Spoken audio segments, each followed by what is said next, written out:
The rain hammered against the bedroom window with an intensity that matched the thunder rolling across the Portland sky. Sarah Mitchell bolted upright in bed at 3:47 a.m., her heart pounding so violently she could feel it in her throat. The sheets were soaked with sweat, clinging to her skin, despite the cool October air seeping through the slightly open window. Her breath came in short, panicked gasps as she tried to separate dream from reality.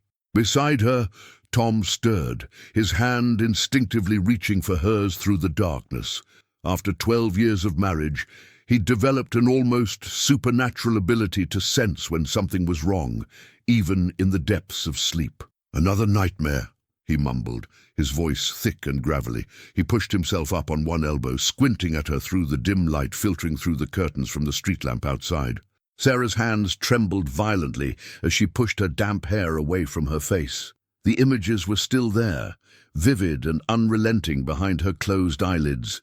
Twisted metal painted in the familiar blue of Tom's Chevy truck. Shattered glass scattered across wet pavement like diamonds, the acrid smell of burnt rubber mixing with rain and something else, something metallic that she recognized from her years working in the trauma unit. Blood.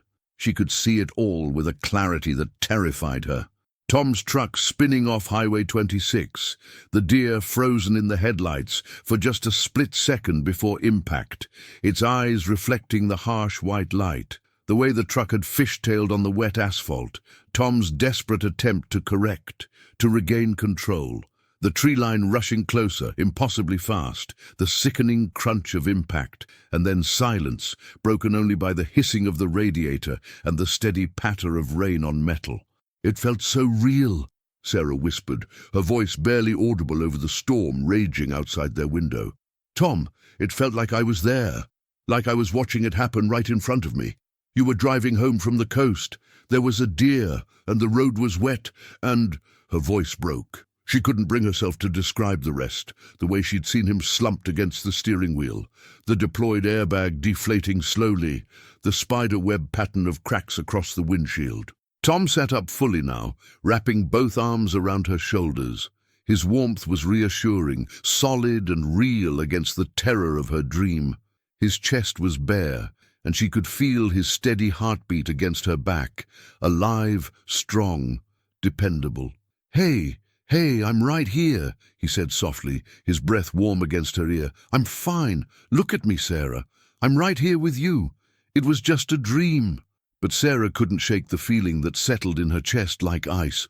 The details were too specific, too clear, too real. She had seen the exact curve in the road where it happened, recognized the mile marker, 178. She'd been past it countless times on drives to the coast, but in the dream she'd seen it with perfect clarity in the moment before impact. She'd even noticed the time on Tom's dashboard, the digital green numbers glowing in the darkness. 9:47 p.m. "I know it sounds crazy," Sarah said, finally turning to look at him in the dim light. His face was etched with concern, his brown eyes searching hers. "I know how it sounds, but Tom, I saw everything. The exact spot on the highway, the mile marker, even the time. It was all so specific, too specific." Tom reached over and switched on the bedside lamp, bathing the room in soft yellow light. He studied her face, taking in the paleness of her skin, the fear in her eyes, the way her hands were still shaking. "Okay," he said slowly. "Tell me everything you remember." Sarah took a deep breath, trying to organize the jumbled images in her mind. "You were driving back from the coast. It was Sunday night, late, around 9:45 or 9:50. The road was wet, really wet, like it had been raining hard. You came around that curve just past mile marker 178. You know, the one with the steep drop-off on the right side." Tom nodded. He knew the spot well. It was one of the more treacherous sections of Highway 26, especially in bad weather. A deer jumped out. You tried to avoid it, but the road was so slick. The truck started to spin, and you couldn't. She stopped, her voice catching. "Promise me you'll be careful on your trip this weekend. Please, Tom. Maybe take Route 30 instead. I know it's longer, but—" Tom kissed her forehead, a gesture he'd done thousands of times throughout their marriage. when she was worried about a difficult case at the hospital, when her mother had died 2 years ago, when Emma had been sick with pneumonia last winter. It was his way of saying, "I'm here, you're not alone, we'll get through this together. I promise I'll be careful," he said gently. "But Sarah, you know I have to take 26. It's the only way to get to the conference center in Seaside on time. Route 30 would add almost 2 hours to the drive, and I'm already cutting it close with the Friday afternoon traffic. I'll be extra careful, okay? I promise." Before Sarah could respond, a small voice came from the doorway. "Mom, I heard you talking. Are you okay?" Emma stood there in her pink pajamas, clutching her stuffed rabbit, the one Tom had won for her at the county fair 3 years ago. Her dark hair was tousled from sleep, and her eyes were heavy with concern that seemed too old for an 8-year-old. Sarah forced a smile, not wanting to worry her daughter. Emma was sensitive, always picking up on the emotional undercurrents in the house. "Just a bad dream, sweetie. Come here." Emma climbed into bed between her parents, snuggling into the warm space. Tom wrapped his arm around both of them, and the three of them lay there listening to the rain drumming against the roof, the occasional rumble of thunder growing more distant as the storm moved east toward Mount Hood. "I had a bad dream once," Emma said softly, "about losing Mr. Hoppy." She squeezed her stuffed rabbit tighter. "But Daddy said that sometimes our brains make up scary things when we're worried about stuff." "Is that what happened, Mom?" Sarah looked at Tom over their daughter's head, and he gave her a reassuring nod. "Yeah, honey, that's exactly what happened. Nothing to worry about." But as Emma's breathing eventually grew slow and steady with sleep, and Tom's arm grew heavy across her waist, Sarah remained wide awake, staring at the ceiling. The rain had softened to a gentle patter, but the images from her dream remained sharp and insistent. She couldn't explain why, but something deep in her chest, some instinct she didn't have words for, told her this wasn't just an ordinary nightmare. The next morning arrived grey and damp. Sarah went through her usual routine with mechanical precision, her body moving on autopilot while her mind remained stuck on the dream. She made breakfast. Scrambled eggs and toast for Tom, oatmeal with brown sugar for Emma, coffee strong and black for herself. She packed Emma's lunch, peanut butter and jelly sandwich, apple slices, carrot sticks and a juice box. She ironed Tom's work shirt for the day and laid out Emma's school uniform. As she spread peanut butter on Emma's sandwich, Sarah found herself praying quietly, something she hadn't done much since her mother passed away 2 years ago. Her mother had been a woman of deep faith, finding comfort in prayer during difficult times. But after watching cancer slowly steal her mother away, despite countless prayers, Sarah had drifted from that part of herself. Now, standing in her kitchen, with the morning light filtering through the window above the sink, she whispered, "Please, if this means something, if there's any truth to what I saw, show me what to do. Help me protect him." "Mom, you're putting too much peanut butter," Emma observed from her seat at the kitchen table. "It's gonna squish out the sides." Sarah looked down and realized she'd been absently spreading an enormous amount of peanut butter, lost in her thoughts. "You're right, honey. Sorry." Tom came into the kitchen, adjusting his tie. He worked as an architect at Morrison and Associates, a mid-sized firm downtown. He'd been there for 8 years, steadily working his way up from junior architect to project lead. The weekend trip to Seaside wasn't something he was particularly looking forward to. 3 days of mandatory professional development seminars on sustainable design practices felt more like an obligation than an opportunity. But his boss, Richard Morrison, had made it clear that attendance wasn't optional, and it would look good for his upcoming performance review. "Big day today," Tom said, pouring himself a cup of coffee. "Final presentation for the Lincoln Street project." Sarah turned from the counter watching him. In the morning light, he looked tired. He'd been working late most nights this month, perfecting the designs for a mixed-use development that could make or break his chances at making senior architect. The weekend conference was coming at an exhausting time, but he never complained. That was Tom. Steady, reliable, always pushing forward. "You'll do great," she said, meaning it. "You always do." Indeed, after Tom left for work and Emma's school bus had pulled away from the corner, Sarah stood in the quiet house, the silence pressing in around her. She picked up her phone and called her best friend Jessica, who answered on the third ring. "Hey, I'm about to head into a meeting. What's up?" "Jess, have you ever had a dream that felt too real? Like, not just vivid, but prophetic?" There was a pause on the other end. "Sarah, where is this coming from?" Sarah explained the dream, feeling foolish even as the words left her mouth. When she finished, Jessica was quiet for a long moment. "Look," Jessica finally said, "I'm not going to tell you it was just a dream and dismiss how you're feeling. You're one of the most rational people I know. If you're this shaken up, there's a reason." "But Sarah, what are you going to do? Chain Tom to the house? Cancel his work trip based on a nightmare?" "I don't know," Sarah admitted. I can't shake this feeling."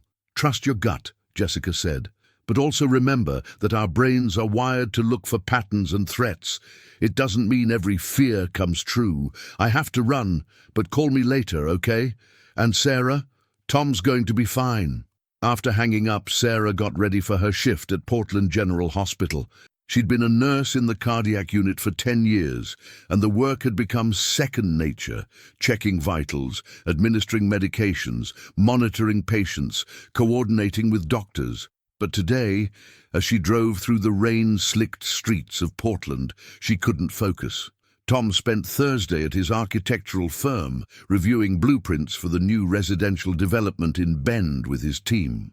The conference room on the 14th floor offered a panoramic view of downtown Portland, the Willamette River snaking through the city, bridges connecting the east and west banks.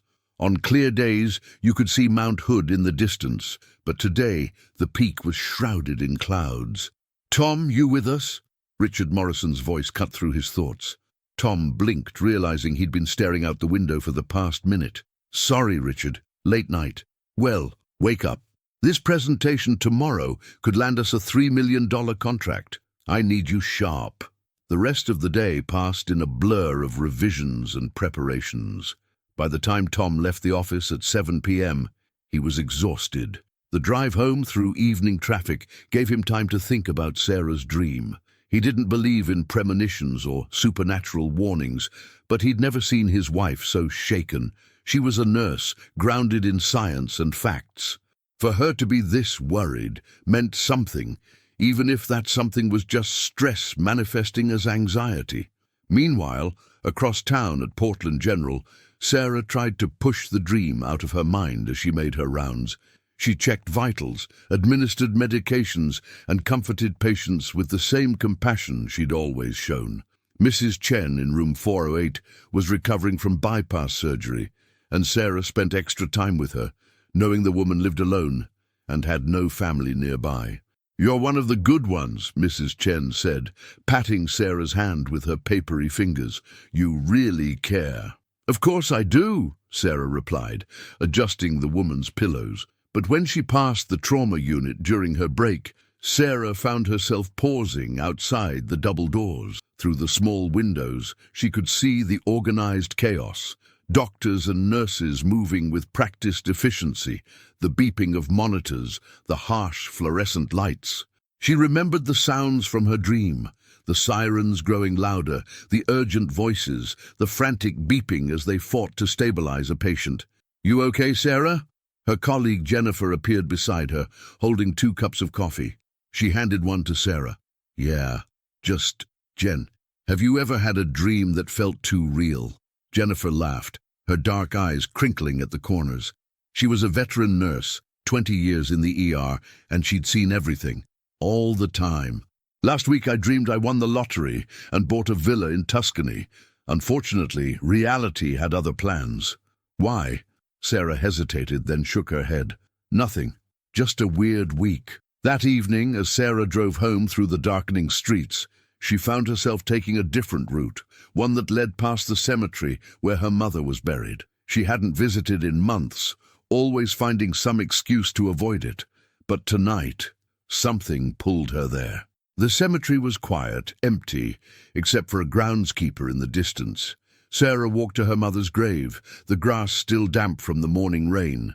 The headstone was simple: Margaret Ellen Foster, 1954-2023. Beloved mother, faithful servant, eternal light. "Hi, Mum," Sarah said softly, feeling foolish talking to a granite stone. "I don't know if you can hear me, or if this even means anything, but I need help. I had this dream, and I don't know what it means or what to do about it." "You always knew what to do. You always had faith that things would work out. I wish I had that certainty." The wind rustled through the nearby oak trees, carrying the scent of rain and earth. Sarah stood there for a long time, remembering her mother's voice, her unwavering faith, the way she'd faced death with a peace Sarah couldn't comprehend. Finally, she whispered, "Help me protect him, please." At home that evening, Tom packed his overnight bag while Sarah watched from the bedroom doorway. The blue shirt he was folding, she had seen him wearing it in the dream. The travel mug he always took on long drives, that had been there too, lying on its side among the wreckage. "Tom," she said carefully, "what if you postponed the trip, just by a day or two?" He looked up surprised, his hands paused mid-fold. "Sarah, we've been over this. I can't just skip a mandatory conference. Richard made it clear that this is important for my career." "What's really going on? You've been acting strange since that dream." She wanted to tell him everything, every detail, every fear, every instinct screaming at her that something was wrong. But how could she explain something she didn't understand herself? She wasn't a superstitious person. She didn't believe in psychic visions or divine warnings. She believed in science, in facts, in what could be proven and measured. Dreams were just the brain processing information, mixing memories and anxieties and random neural firing into narratives that felt meaningful, but weren't. "Nothing," she finally said, knowing it was a lie. "Just be safe, and call me when you stop, okay? Even if it's just for gas." Tom crossed the room and pulled her into his arms. "I will, I promise. Sarah, I love you, and I know you're worried. But I'm going to be fine. It's just a drive to the coast. I've done it 100 times. "I know," she whispered against his chest. "I know." Friday morning arrived with clear skies, the storm system having moved east overnight. Tom kissed Sarah and Emma goodbye, throwing his bag into the blue Chevy truck parked in their driveway. The truck was 10 years old but well-maintained, reliable. Tom took care of his things. "Love you both," he called out, climbing into the driver's seat. "Love you too, Dad." Emma waved enthusiastically, her backpack already slung over her shoulder for school. "Bring me back some saltwater taffy." "You got it, kiddo." Sarah stood in the doorway long after he'd driven away, watching until the truck disappeared around the corner. That familiar unease settled in her chest once again, heavier now that he was actually gone. Saturday passed in a blur of anxiety for Sarah. She kept her phone close, checking it constantly for messages from Tom. He'd sent a few texts throughout the day, arrived safely at the conference center. The opening seminar was about as boring as expected. His hotel room had an ocean view. He missed them. Each notification brought a wave of relief, but it was temporary, always followed by the return of that gnawing worry. Sarah tried to distract herself with household chores, but even folding laundry felt overwhelming. Every task took twice as long as it should, because her mind kept wandering to Sunday night, to that stretch of highway, to the image of Tom's truck spinning out of control. Emma noticed her mother's distraction. They were at Laurelhurst Park, Emma's favorite playground, and Sarah had pushed her on the swing for the past 10 minutes without really seeing her. "Mom, you're not listening," Emma said, dragging her feet to slow the swing. Sarah blinked, focusing on her daughter. "I'm sorry, honey. What were you saying?" "I said Mrs. Peterson gave us a homework assignment about our families. We have to write about something brave our parents did." Emma hopped off the swing and came to stand in front of Sarah. "Are you okay? You've been acting weird since Dad left." Sarah pulled Emma into a hug, breathing in the scent of her daughter's strawberry shampoo. "I'm fine, sweetie. Just missing Dad." "What are you going to write about for your assignment?" They walked to a nearby bench and sat down. Emma kicked her legs, her sneakers not quite reaching the ground. I was thinking about writing about Dad and the community center he designed. Remember? The one for the people who lost their homes in that fire 2 years ago? Sarah did remember. It had been one of Tom's passion projects, done mostly pro bono. He'd spent months on the design, creating a space that was functional but also beautiful, dignified. He said architecture isn't just about buildings. It's about helping people, he'd told her. These families lost everything. They deserve a space that gives them hope. That's a wonderful choice, Sarah said. That was very brave of Dad. And Nave, what about you? What brave thing have you done? Sarah thought about all the times she'd comforted families in the worst moments of their lives, the times she'd stayed late to sit with dying patients who had no one else, the emergency situations where she'd acted on instinct and training to save lives, but none of that felt brave. It just felt like doing her job. I'm not sure, she said honestly. Emma looked at her seriously.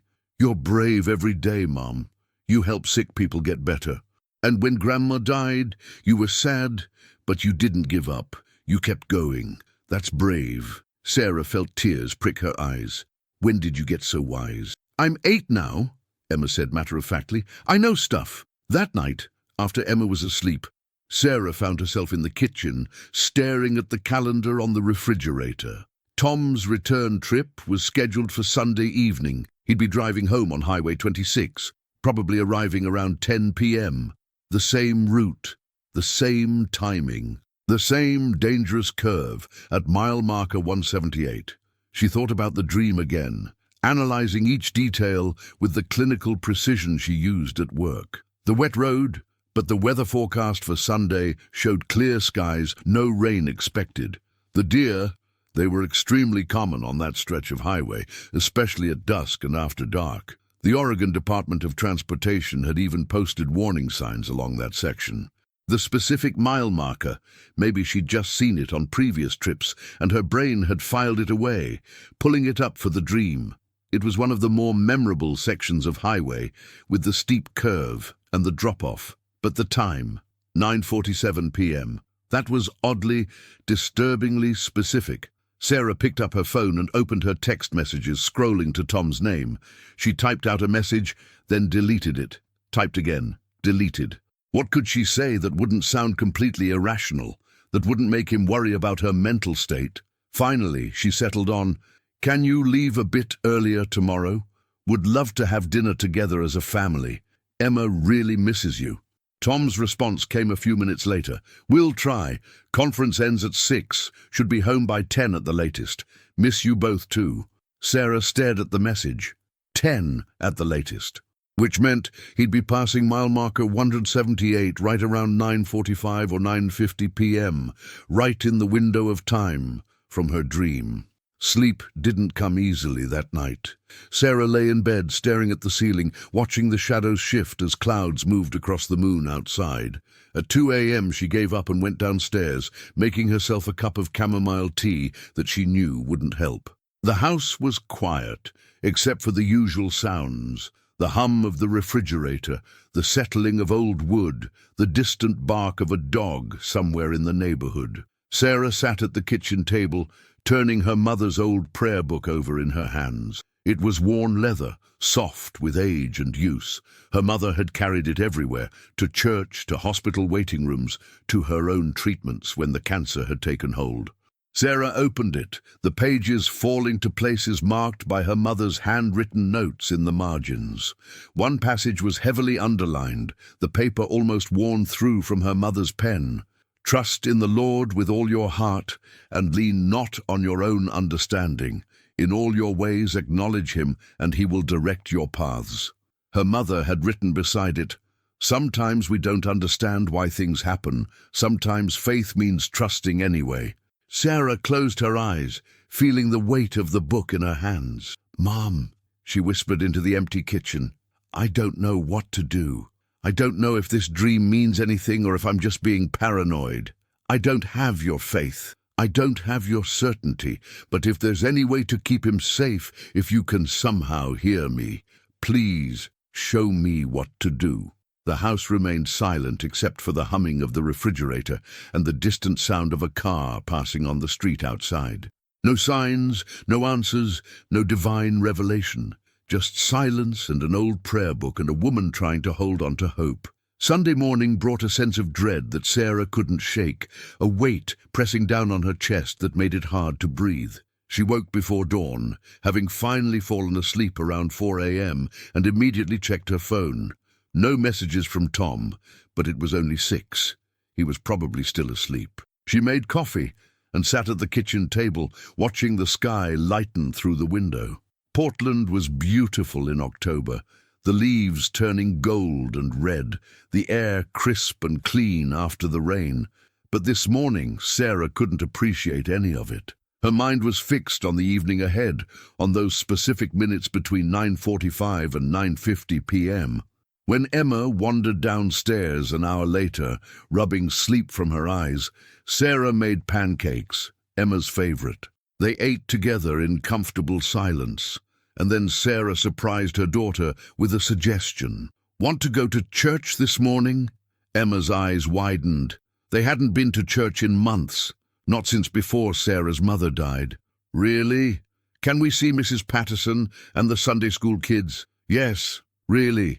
They got ready and drove to Cedar Hills Community Church, a modest building on the east side of Portland that Sarah's family had attended for 3 generations. Her mother had sung in the choir there, had taught Sunday school, had organized countless fundraisers and community events. Walking through those doors now felt like stepping into a memory.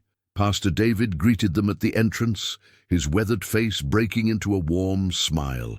He was in his 60s, with grey hair and kind eyes that had witnessed decades of joy and sorrow in his congregation. "Sarah, Emma, wonderful to see you both. It's been too long." "Hi, Pastor David," Sarah managed, feeling suddenly awkward, like she was intruding on a place she'd once called home. He studied her face for a moment, and his expression softened. "Everything all right? Just needed to be here today." He nodded, understanding in that way he had, and gently squeezed her shoulder. "Well, you're always welcome. Always." The service was familiar yet distant, like returning to a childhood home after years away. Sarah sat in the same pew her family had always occupied, 3rd row from the front on the right side. Emma sat beside her, swinging her legs and looking around at the stained glass windows, the simple wooden cross at the front, the choir in their blue robes. Pastor David's sermon was about faith in difficult times, about trusting when the path ahead isn't clear. Sarah found herself unable to focus on his words, though. Her mind constantly drifted to the clock on the wall, to the hours ticking away, to Tom making his way home on that highway. During the final prayer, Sarah bowed her head and, for the first time in 2 years, she prayed with complete earnestness. Not for understanding, not for signs or explanations, but simply for Tom's safety. Whatever this dream meant or didn't mean, whatever was real or imagined, she needed him to come home safely. She needed him to walk through their front door tonight, to pull her into his arms, to be there for breakfast tomorrow morning. "Please," she whispered, her voice catching. "Please keep him safe. I don't ask for much. I haven't asked for much in a long time. But please, please, keep him safe." After church, Emma wanted to stop for ice cream at her favorite parlor, a small place called Sweet Dreams on Division Street. Sarah agreed, grateful for any distraction. They sat in the colorful shop, Emma enthusiastically describing her Sunday school lesson about Noah and the Ark, while Sarah's phone sat on the table between them, waiting for Tom's check-in message. Mrs. Patterson said that Noah had to have faith even when it didn't make sense, Emma explained between spoonfuls of chocolate chip cookie dough. Like building a huge boat when there wasn't even any water around? People probably thought he was crazy. "That's true," Sarah said, stirring her untouched vanilla ice cream. "Do you think it's hard to have faith when things don't make sense?" Sarah looked at her daughter, surprised by the question's depth. "Yes, honey, it's very hard. But Noah did it anyway. And then the rain came and he was safe." "Yes, he was." Emma nodded, satisfied with this analysis. I think sometimes we have to do things even when we don't understand why. That's what faith means. At 6:15 p.m., Tom's message finally came. Conference just ended. Packing up now. Traffic looks light. See you soon. Love you. Sarah's hand trembled as she typed back, Love you too. Drive safe. Maybe stop for coffee halfway, or take a break if you're tired. Will do. Should be home around 10. The hours that followed were torture. Sarah tried to keep busy, helping Emma with homework, preparing a light dinner that neither of them ate much of, doing laundry, organizing the pantry, anything to keep her hands moving and her mind occupied. But every activity felt mechanical, performative. Her mind was elsewhere, on that highway, in that truck, approaching that curve. Emma sensed her mother's tension and stayed close, not asking questions, but offering comfort through proximity. They watched a movie together, Emma's choice, an animated film they'd both seen a dozen times. Sarah couldn't have said what it was about. Her eyes were on the screen, but her mind was counting down the hours, then the minutes. At 8:30 p.m., Tom called. Sarah grabbed the phone so fast she nearly dropped it. Hey! His voice came through clear and strong. I'm about an hour out. Traffic is light. Should actually be home a bit earlier than I thought. How are the roads? Sarah asked, trying to keep her voice steady, trying not to sound as desperate as she felt. Clear and dry, perfect driving conditions. Couldn't ask for better weather. I'm going to make good time. That's good. That's really good. Sarah gripped the phone tighter. Tom, I know this sounds weird, but could you just be extra careful around mile marker 178? That's where... She trailed off, unsure how to finish the sentence. Where you dreamed the accident happened. Tom's voice was gentle, not mocking or dismissive. Sarah, I will be careful, I promise. I'm always careful on that stretch. You know how twisty it gets. But you need to try to relax. I'm fine. Everything is fine. I'll be home soon and we can laugh about all this worry, okay? Okay, she whispered. I love you. I love you too. See you soon. After they hung up, Sarah looked at the clock. 8:45 p.m. If he was an hour out, he'd be passing that spot around 9:45 p.m., right in the window, right at the time from her dream. She found herself pacing, unable to sit still. Emma had fallen asleep on the couch, tired from the long day. Sarah covered her with a blanket and then went to stand by the front window, looking out at their quiet street. The neighborhood was peaceful, porch lights glowing, occasional cars passing, the sound of someone's television through an open window. At 9:30 p.m., Sarah's phone rang. Unknown number. Her heart lurched, imagining the worst. A police officer calling to inform her of an accident. A hospital asking her to come identify a body. She answered with shaking hands. Hello? Hi. Is this Sarah Mitchell? Yes. Who is this? This is Officer Chen with Oregon State Police. I'm calling about... Sarah's knees went weak. The room spun. This was it. The dream was coming true. She'd been right, and now it was too late, and Tom was... Your husband's registration. It's expiring next month. We're doing a courtesy call campaign to remind drivers to renew before the deadline. Sarah couldn't speak for a moment, relief and residual terror warring in her chest. Mom, are you there? Yes, I'm here, thank you, we'll take care of it. She hung up and sat down heavily on the couch, her whole body shaking. Emma stirred but didn't wake. Sarah looked at the clock again. 9:42 p.m. Tom merged onto Highway 26 from the coastal route, the familiar stretch of road unwinding before him in the darkness. His headlights cut through the night, illuminating the yellow center line and the occasional reflective sign. The road was in good condition, recently repaved, and the weather was perfect. Clear skies, no wind, dry pavement. He felt good, relaxed even. The conference had been tedious but worthwhile, and he was looking forward to sleeping in his own bed, waking up next to Sarah, having breakfast with Emma. The weekend had reminded him how much he missed them when he was away. The radio played softly. Classic rock, Led Zeppelin giving way to Pink Floyd. Tom hummed along, tapping his fingers on the steering wheel. Traffic was light this late on a Sunday night, just him and the occasional passing semi-truck, their running lights bright in his rearview mirror before they disappeared into the distance. He thought about Sarah's strange behavior all week. The dream, had really gotten to her, had shaken her in a way he'd rarely seen. Sarah was one of the most rational, grounded people he knew. She dealt with life-and-death situations at work every day, never losing her composure. But this dream had genuinely frightened her. Tom felt guilty for not taking her concerns more seriously. He'd been dismissive, treating it like an irrational fear that would pass. But what was he supposed to do? Cancel a mandatory work obligation because of a nightmare? Still, he loved her for caring so much, for worrying about him even when there was no logical reason to worry. The dashboard clock read 9:38 p.m. as he approached the winding section of highway that cut through the forested hills.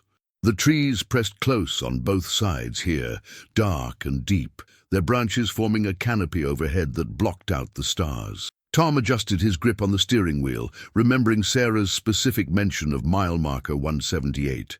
He'd pass it in just a few minutes. He slowed slightly, being extra cautious, even though the road was clear and dry. No harm in being careful. At home, Sarah stood by the living room window, her phone clutched in her hand. Emma was still asleep on the couch, her breathing soft and steady. The clock on the mantel ticked steadily, each second feeling like an hour. 9:42 p.m. Sarah found herself praying again, the words coming more easily now, more naturally. Please keep him safe.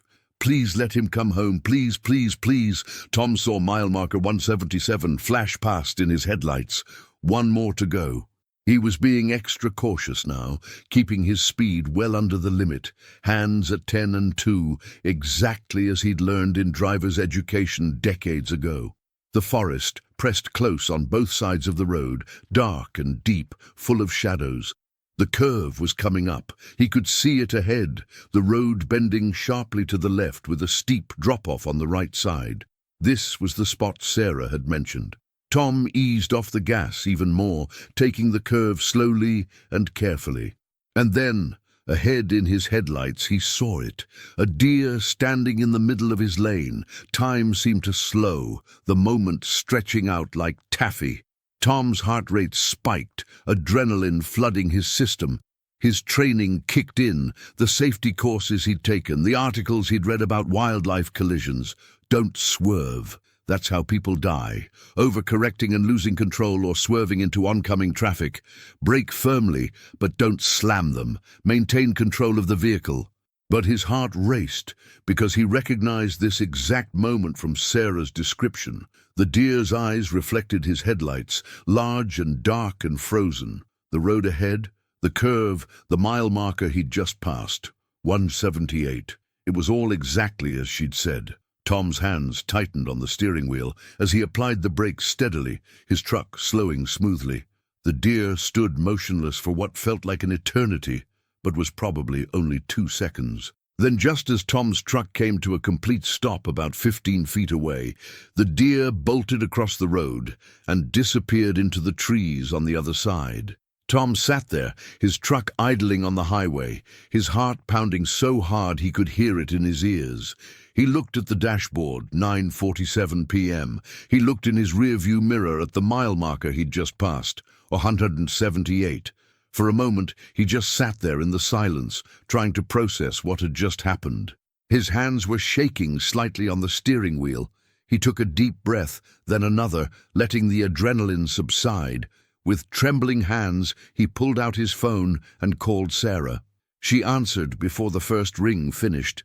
"Tom, I'm okay," he said immediately, hearing the panic in her voice. "I'm okay, Sarah. I'm pulled over on the shoulder. I'm fine. But Sarah, there was a deer, right at mile marker 178, right at 9:47. Sarah's breath came out in a rush that was half sob, half laugh. "You're okay. You're really okay." The road was dry. That's what was different. In your dream, you said the road was wet, right? There was rain, but it's been clear all evening. I had plenty of stopping distance. The truck handled perfectly, but if it had been raining, if the road had been wet like in your dream... He trailed off, the implication hanging in the air. With wet pavement, reduced traction, he wouldn't have been able to stop in time. He would have had to swerve or hit the deer. And on that curve, with that drop-off, swerving could have been fatal. "Come home," Sarah said softly, her voice thick with emotion. "Just come home. I'm on my way. I love you. I love you too." Tom sat for another moment, collecting himself. Then he carefully merged back onto the highway and continued home, driving even more carefully than before, his mind racing with questions he couldn't answer. Tom arrived home 40 minutes later, pulling into the driveway with a sense of profound relief and a strange mix of emotions he couldn't quite name. The porch light was on, and before he'd even fully parked, Sarah was coming down the front steps. He barely made it out of the truck before she was in his arms, holding him so tightly he could barely breathe. He wrapped his arms around her, and they stood there in the driveway, not speaking, both processing what had happened, both grateful beyond words that he was home, safe, whole. "I thought I lost you," Sarah whispered against his chest. "When you called for just a second before you said you were okay, I thought, I know, but I'm here. I'm okay." They moved inside, checking on Emma, who was still asleep on the couch. Tom gently picked her up, carrying her to her bedroom and tucking her in. She barely stirred, just mumbled something about saltwater taffy before settling back into deep sleep. Then Tom and Sarah settled on their own couch in the quiet living room, sitting close together, his arm around her shoulders, her head resting on his chest. "I don't understand it," Tom finally said. "How did you know? How did you see exactly what was going to happen?" Sarah shook her head. "I don't know either. I've been trying to rationalize it all week. Maybe I'd subconsciously noticed you'd been tired from work. Maybe I'd seen reports about deer on that highway and filed it away. Maybe my brain just put together a bunch of random information and created a scenario. But Tom, I saw that exact moment. I saw the mile marker. I saw the time. Everything except the rain," Tom finished. "The road was dry." Sarah nodded slowly. Maybe that was the point. Maybe the dream wasn't showing me what would happen, but what could happen, what might happen under certain conditions. A warning, not a prophecy." Tom was quiet for a long moment, thinking. "You know, in architecture, we do something called scenario planning. We imagine different possible futures, best case, worst case, most likely case. We plan for conditions that might never occur, just in case they do. Maybe dreams work the same way. Maybe your brain was running scenarios, planning for possibilities. But how did I get the details so right? The specific mile marker, the exact time? I don't know," Tom admitted. "Maybe you'd noticed patterns I wasn't even aware of. How long it takes me to drive that route, where the most dangerous spots are, when deer are most active. You're incredibly observant, Sarah. You notice things. Or maybe," he paused, choosing his words carefully, "maybe there's something else at work here, something we don't fully understand." Sarah looked up at him. "You mean like divine intervention? A warning from God?" Tom shrugged. "I don't know what I mean. I'm an architect. I deal with concrete and steel and physics. I believe in what I can measure and calculate. But what happened tonight, I can't explain it away completely. The timing was too precise, the details too accurate." They sat in comfortable silence for a while, each lost in their own thoughts. The house was warm and quiet, filled with the ordinary sounds of home, the refrigerator humming, the furnace clicking on, the distant sound of Emma's music box from her bedroom that she must have wound before falling asleep. "I think," Tom said slowly, "whether it was coincidence or intuition or something more, the important thing is that you trusted that feeling. You didn't ignore it. You tried to warn me, to protect me in every way you could. You made me more cautious, more aware. You prayed, you cared. That's love, Sarah. That's faith. In us, in something bigger than us. In the idea that we're not just floating through life alone." Sarah felt tears sliding down her cheeks. "I was so scared. All week I was terrified that I'd see it coming but wouldn't be able to stop it. That I'd have this knowledge and it would be useless. But it wasn't useless. You warned me. I was prepared. I was cautious. I was going slower than I normally would have been on that stretch. Maybe that made all the difference." "The road was dry," Sarah repeated, still trying to understand. "That was the key variable. In my dream, it was raining. Everything else was the same, but that one difference changed everything. Sometimes that's all it takes, Tom said. One variable, one small change, and a whole different outcome unfolds. The next morning was a Monday, and life resumed its normal rhythm. Tom went to work, Sarah to the hospital, Emma to school. But something had shifted. They carried with them now a deeper appreciation for ordinary moments, for routine mornings and evening dinners and weekend pancakes. At work, Tom found himself looking at his designs differently. He'd always been careful, thorough, following every safety code and regulation. But now, he thought about the unseen variables, the scenarios that couldn't be calculated or predicted. He thought about how small changes, a slightly different angle, a stronger material, an extra support beam, could mean the difference between safety and catastrophe. Sarah, making her rounds at the hospital, found herself more present with her patients. She'd always been compassionate, but now she listened even more carefully, paid attention to those small intuitions that whispered something might be wrong, even when the numbers looked fine. How many times had she caught something early because of a feeling she couldn't quite explain? How many patients had been saved by her instinct as much as her training? That evening, after Emma was in bed, Sarah sat at the kitchen table with her mother's prayer book open in front of her. Tom joined her, placing 2 cups of chamomile tea on the table, a gesture of shared contemplation. "I think I'm going to start going back to church," Sarah said. "Not because I have all the answers now, not because I suddenly understand everything, but because I don't. And I'm okay with that. I'm okay with not knowing, with having faith in things I can't fully explain." Tom nodded. "I'll come with you. We can go as a family. I think Emma would like that." "I still don't understand what happened," Sarah continued, wrapping her hands around the warm mug. "I probably never will. But I've learned something this week. Sometimes we receive warnings in unexpected ways. Sometimes faith means acting on something we can't fully prove or justify.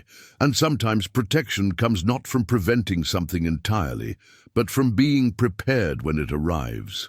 "The road was dry," Tom repeated, as if still processing it. "That one difference changed everything." "Maybe that's what the dream was really about," Sarah mused.